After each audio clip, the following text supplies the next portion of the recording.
In today's video, I'm going to teach you how to connect Google Drive to Slack. By the end, you'll be able to quickly share files, manage approvals, and keep your documents and conversations in one streamlined workflow. Let's start from inside the Slack desktop app. On the left-hand side, in the sidebar, where you see your channels and direct messages, look for the option labeled Apps.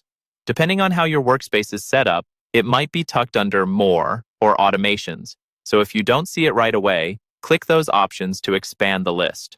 Once you find Apps, click it. This opens Slack's app directory, which is where you can discover and install tools that integrate directly with your workspace. At the top of the app directory, you'll see a search bar. Click into that search bar and type Google Drive. As you type, results will begin to appear below. You'll want to select the official Google Drive for Slack app.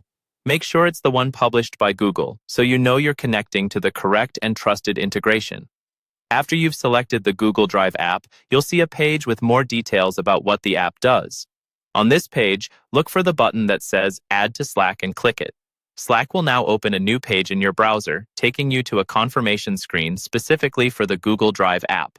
On that browser page, you'll see another button that says something like Add Google Drive app. Click that to continue the setup. Next, you'll need to grant permissions so Slack can connect to your Google account.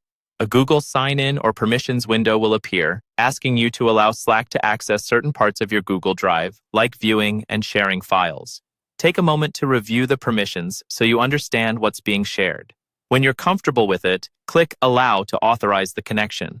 Once you've allowed access, the setup will complete in the background. You can switch back to Slack, and you should receive a confirmation message letting you know that Google Drive is now connected to your workspace. From here on out, when someone shares a Google Drive link in Slack, you'll be able to manage access directly from the message, and you can easily attach files from your drive right into your conversations, saving you time and keeping your team organized.